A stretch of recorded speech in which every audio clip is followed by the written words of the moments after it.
कंकाल का रहस्य। चौरा गांव के खेतों में इन दिनों खुदाई का काम चल रहा था।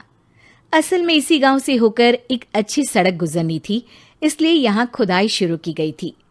अचानक एक दिन खुदाई करने वाली मशीन से कुछ टकराता है। बाद में जब खोजबीन की जाती है तो वहां से 2 कंकाल मिलते हैं। पुलिस गांव के लोगों से पूछताछ शुरू करती है। आप लोगों को क्या लगता है ये किसके कंकाल हो सकते हैं? अरे साहब, हमें क्या पता ये किसके कंकाल हैं, आप ही लोग पता लगाइए। हम लोग तो बहुत ज़्यादा डरे हुए हैं। हाँ, हमारी फॉरेंसिक टीम अभी आ रही है। ये बताओ कि इस गांव के रहने वाला कोई जोड़ा गायब तो नहीं ना? क्योंकि शुरुआती जांच में तो ये बात सामने आ रही है कि एक कंकाल किसी पुरुष का है तो एक किसी महिला का। साहब, हमें तो बहुत डर लग रहा है।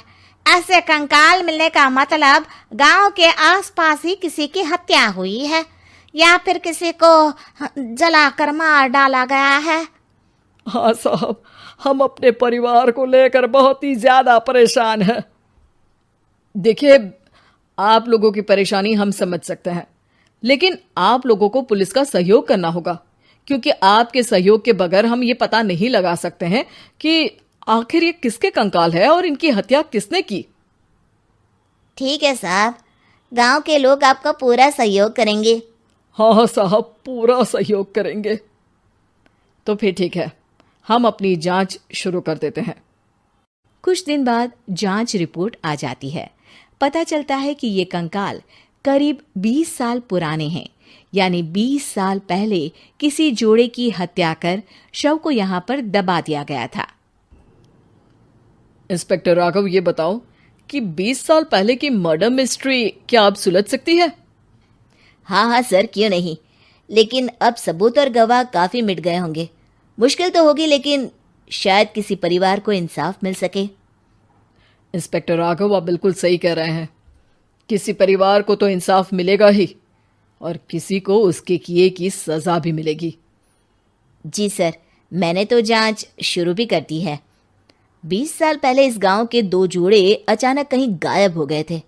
मैंने दोनों ही परिवारों के बाकी के सदस्यों से बातचीत शुरू की तो उन्होंने बताया कि उनके बच्चे शहर गए थे, लेकिन आज तक वापस नहीं लौटे हैं।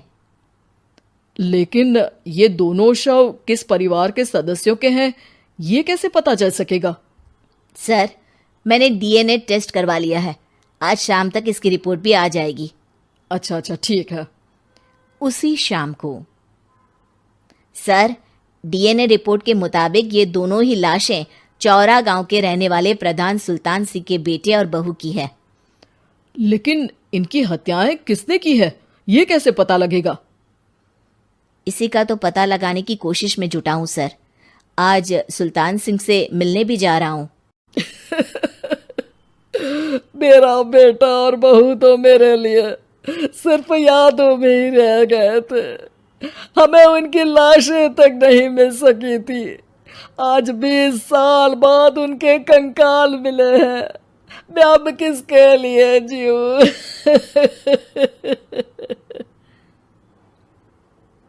लेकिन सर, क्या आपकी किसी से कोई दुश्मनी थी? अपने बेटे बहू की हत्या के लिए आप किसे जिम्मेदार मान रहे हैं? अब मैं किसका नाम बोलूं? मेरी तो किसी से दुश्मनी नहीं थी, बस मेरे बेटे बहू को कोई वापस ला पाता।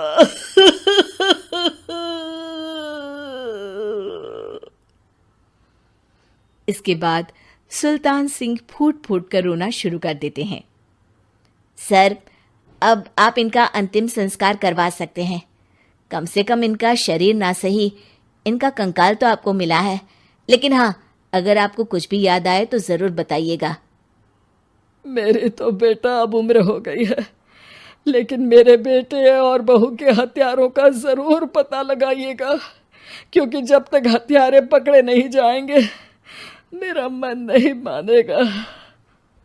सर, हमारी पूरी कोशिश रहेगी हत्यारे को पकड़ने की। लेकिन एक बात बताइए, उस वक्त आपको किस पर शक गया था? उस वक्त मेरे एक ड्राइवर को पकड़ा गया था, लेकिन सबूतों के अभाव में उसे छोड़ दिया गया था। अच्छा, और ड्राइवर पर कैसे शक हुआ था? क्योंकि उस दिन ड्राइवर छुट्टी पर था।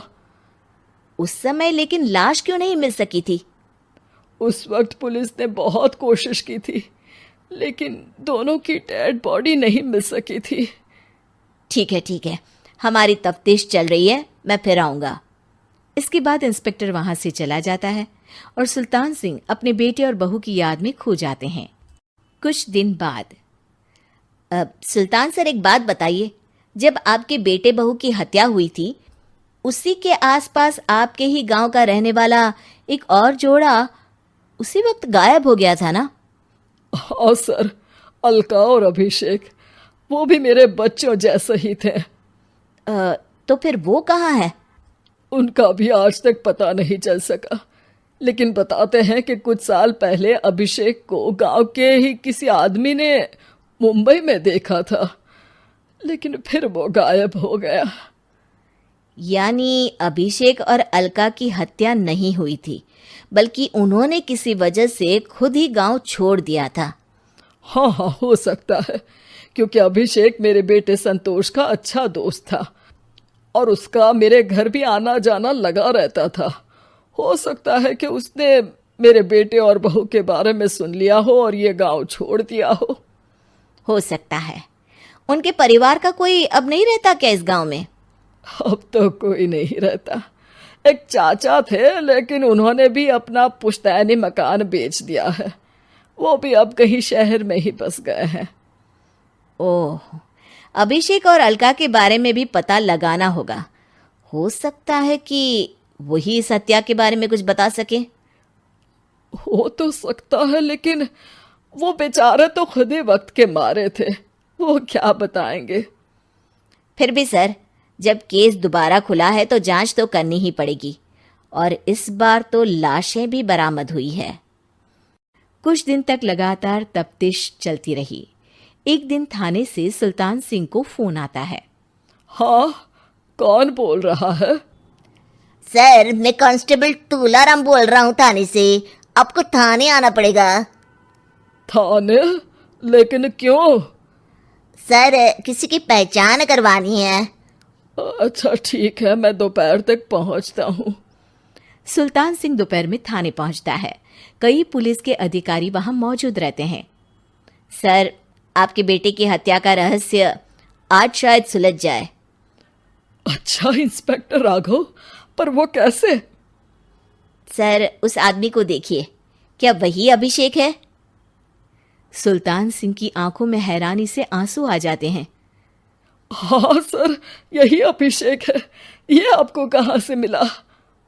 सिर्फ अभिषेक ही नहीं, बल्कि इसकी पत्नी अलका भी इसके साथ है।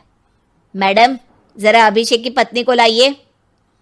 जैसे ही अलका को पेश किया जाता है, सुल्तान सिंह जमीन पर गिर जाते हैं। सुल्तान सर, क्या हुआ आपको? आप अलका को देखकर गिर क्यों गए?